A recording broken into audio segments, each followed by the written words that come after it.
Story 1. The Lady in White. I had just started staying alone in my parents' lakeside home for the summer, a sprawling house on the edge of a quiet, upscale neighborhood, where the biggest noise was often the gentle rustling of trees or a family of ducks landing in the pond. This kind of stillness was refreshing at first. After months of dormitory life, I craved solitude. But as summer wore on, the nights began to feel longer and colder during heat waves. That's when I first saw her. It was late in the evening, just as the last bit of orange and purple twilight faded from the sky. I was sitting in the sunroom, enjoying the breeze and watching shadows grow long across the pond. And then, out of the corner of my eye, I noticed a figure, a woman dressed entirely in white, standing across the water. She was just there, motionless, staring across the pond, her gaze fixed in my direction. Initially, I thought it was a trick of the light. Maybe one of the neighbor's kids had wandered over, or maybe it was just a peculiar play of shadows on the tree line. But when I looked again, she was still there, not moving. The hair on my neck prickled. I told myself it was nothing, closed the blinds, and tried to ignore the sense of unease that had settled over me. But the next evening, she was back, standing in the exact same place, her figure just visible in the waning light.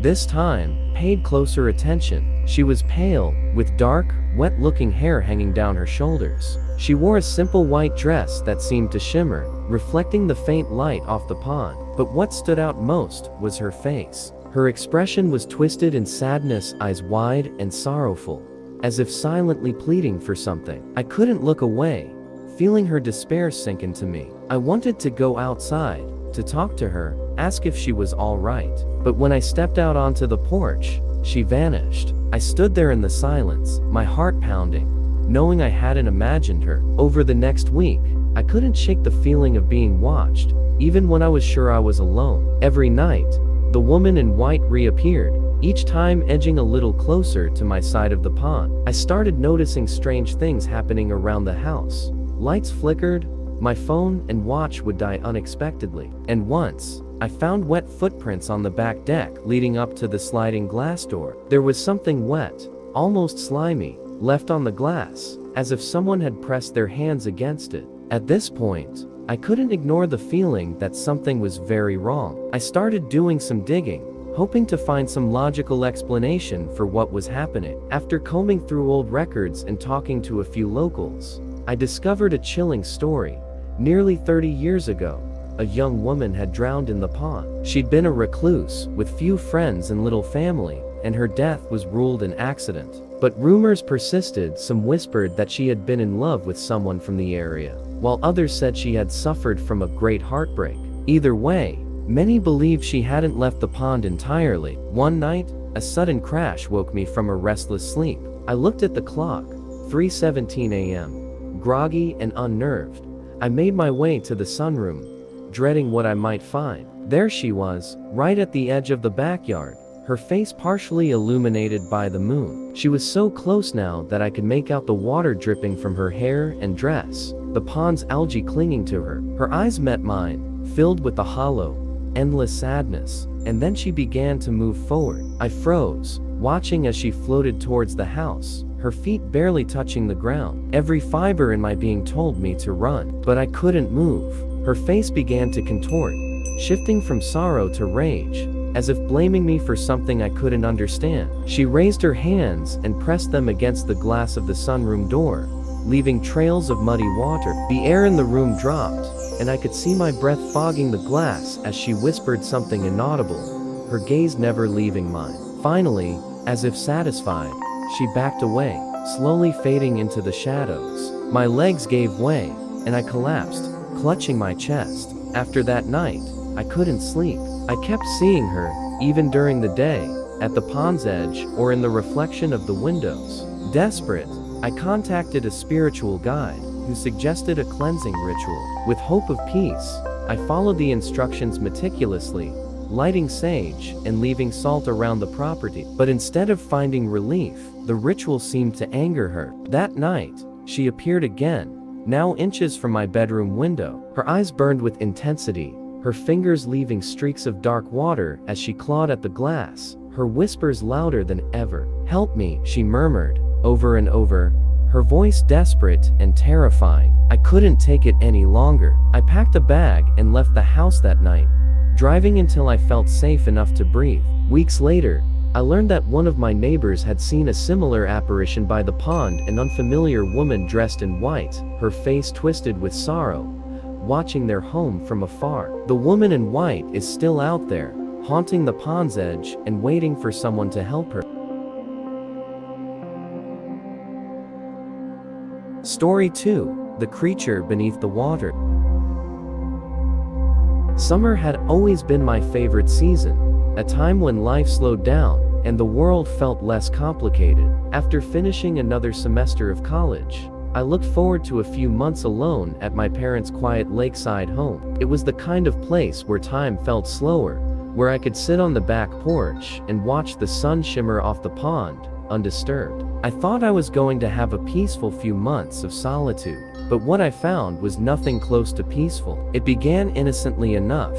I'd hear the occasional splash or ripple from the pond at night, and I'd assume it was a duck or maybe a fish breaking the surface. After all, ponds attract all sorts of wildlife. But as the days turned into weeks, the splashing grew louder and more frequent. It wasn't the sound of an animal though. It was something heavier, something powerful. And then, on one particularly hot night, I heard a sound that made my blood run cold, a deep, guttural growl from the depths of the pond. At first, I tried to rationalize it. Maybe it was just a big fish, I told myself, or an animal I'd never seen before. But as the noises continued, I couldn't shake the feeling that something was watching me. The pond, once a source of comfort, became a dark, foreboding presence. I stopped sitting by the water at night, instead choosing to stay indoors, watching the rippling surface from the safety of the sunroom. One night, as I was sitting on the porch, I noticed something strange in the water, something dark and large, lurking just beneath the surface. It didn't move like a fish or a turtle. It seemed to pulse, almost as if it were breathing. The air grew thick, heavy with an acrid smell, and I found myself struggling to breathe. I backed away slowly, feeling a deep unease settle over me. Curiosity got the best of me the following day. In broad daylight, I went down to the pond's edge to look for signs of whatever it was I had seen the night before. The water was murky, a greenish-brown soup that made it impossible to see more than a few inches deep. But then, I spotted something unsettling. Deep claw marks etched into the soft earth by the shore, as if something had been dragging itself out of the water. The marks were too large to belong to any animal I knew. My stomach churned as I realized they led up to the edge of the property, then abruptly disappeared. A few nights later, I was jolted awake by a loud thud against the side of the house. Heart racing, crept to the window, looking out at the pond. And there it was, the dark, shadowy figure I'd seen beneath the water, partially emerged from the pond. It had a massive, hulking body, slick and covered in patches of thick, scaly skin, shimmering under the moonlight. Its limbs, elongated and twisted, clawed at the earth, dragging it toward the house with a slow, purposeful motion. It was as if it knew I was watching. I froze, horrified, as it raised its head, revealing glowing, yellow eyes that seemed to pierce the darkness. A low growl rumbled from deep within its chest, reverberating through the stillness of the night. I backed away, praying it hadn't seen me, and locked every door and window in the house. But the creature didn't leave. It circled the property for hours, leaving scratches on the walls and muddy tracks that led to each entrance, as though testing them. Over the next week, the creature's visits became routine. Every night, I would hear its low growling and heavy footsteps moving around the house, as if it were waiting for the perfect moment to strike. Sleep became impossible. I would lie awake, clutching my phone, torn between calling someone for help and the irrational fear that I might anger it by breaking the silence. One evening, I decided to do some research, hoping to find out if anyone else in the area had experienced something similar. My search led me to a collection of old folklore about the area, stories of strange sightings, and the creature of the pond. According to the stories, the creature was said to be a guardian of sorts, a spirit that protected the pond and punished anyone who dared to disturb its peace. Some believed it had once been a human, cursed to live in the pond for eternity, while others thought it was a demon, trapped by some ancient ritual. Regardless of its origin, the message was clear. It wasn't something to be trifled with. The night after my discovery, I heard a sound unlike any I'd heard before, a loud, piercing scream that echoed across the property. It was a mixture of pain and fury, raw and primal, and it was coming from just outside my window. I dared to peek out, my heart pounding in my throat. There, inches from my window, was the creature, its grotesque face pressed against the glass, its yellow eyes glaring at me with a hatred so intense, I could feel it radiating through the glass. It raised one clawed hand and raked it across the window, leaving long, jagged scratches in the glass. I stumbled back, trying to make sense of what I was seeing, when suddenly, the creature slammed its entire body against the window, shaking the whole house. The glass cracked, spider webbing outward, but held for now. I scrambled to my feet and backed away, not taking my eyes off the creature as it continued to pound on the window, each blow louder and more desperate. Just when I thought the glass would shatter,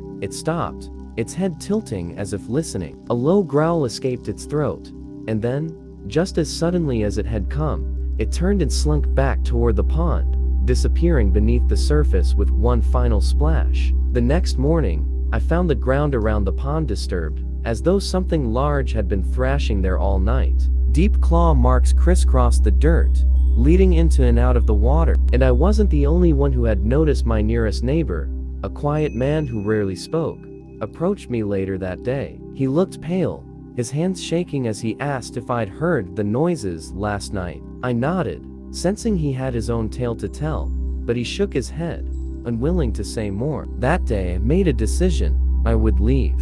I packed my things, locking every door and window one last time, and drove away without looking back. But as I turned onto the main road, I caught one final glimpse of the pond in the rearview mirror. The surface was calm, deceptively peaceful, as if hiding a dark secret. After leaving, tried to put the experience behind me, but I couldn't escape the memory of that creature's yellow eyes, the way it looked at me as if it wanted something or someone. I'd find myself waking in the middle of the night, haunted by dreams of dark, murky water and clawed hands reaching out for me. Months later, received a call from my parents. They'd returned to the house and noticed strange disturbances around the property, muddy tracks, claw marks, and a foul smell that lingered in the air. They brushed it off, thinking it was just an animal, but I knew better. The creature in the pond was real, and it was still out there, lurking beneath the water, waiting for someone foolish enough to disturb it once again.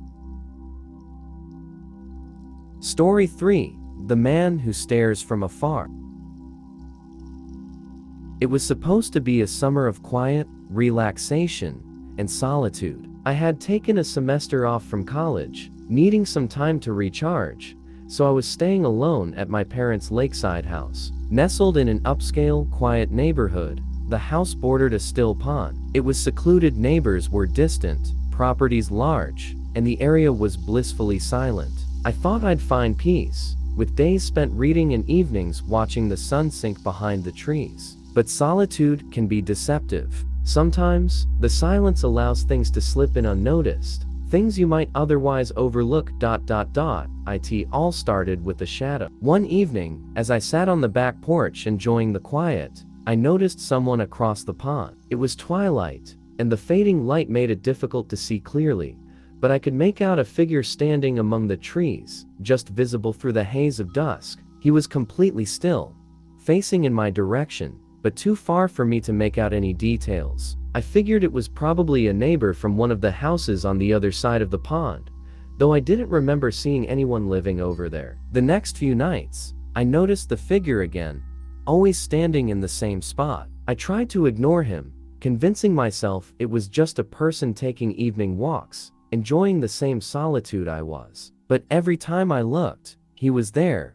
always facing me, always still. As the days passed, I grew more unsettled, the feeling of being watched gnawing at me. One night, my curiosity got the better of me. I grabbed a pair of binoculars, hoping to catch a clearer look. Through the lenses, I could see him in greater detail, a tall, thin man in dark clothes, with a pale face and hollow, empty eyes. His gaze was fixed on me, unblinking. It wasn't the stare of a friendly neighbor. It was cold, unnerving, and void of any humanity. A chill crept up my spine, and I quickly put the binoculars down, my heart pounding in my chest. After that, I stopped going out on the porch at night, but I could still feel his eyes on me whenever I looked out toward the pond. I started keeping the curtains closed, shutting him out, trying to reclaim my peace. But it was no use. I knew he was there, watching, waiting. I began finding strange signs around the house. Footprints in the mud near the back porch,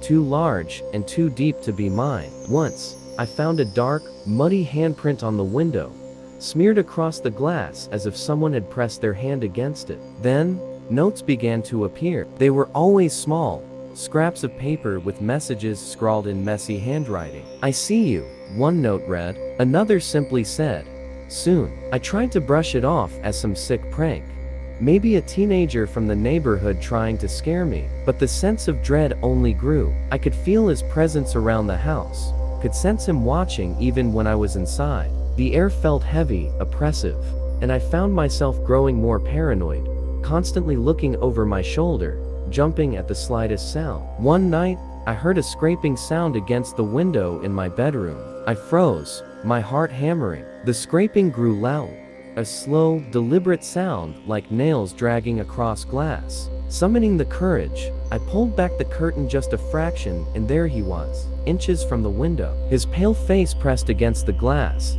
a twisted smile spreading across his lips. He was grinning at me, his eyes wide and wild, filled with an unnatural malice. I stumbled back, horrified, as he lifted a hand and tapped on the glass with one long, bony finger. I couldn't take it anymore. The next day, I decided to confront him. I went around the pond, to the place where he always stood. The ground was muddy, and I could see fresh footprints leading into the trees. The trail wound deeper into the woods, farther than I'd ever ventured. As I followed, I felt a growing sense of dread, like I was being pulled into something dark and dangerous. Finally, I reached a clearing, where I saw something that made my blood run cold. In the middle of the clearing was a small, makeshift camp, littered with strange items, old photos, candles burned down to nubs, and scattered scraps of paper with messages written on them, all directed at me. "I see you.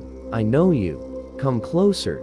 Each note was smeared with mud, as if they'd been buried and dug up over and over again. Suddenly, I heard a rustling sound behind me. I turned, and there he was, standing at the edge of the clearing, his eyes fixed on me with that same haunting stare. I backed away, my heart racing, but he took a step forward, a twisted smile spreading across his face. "Why?"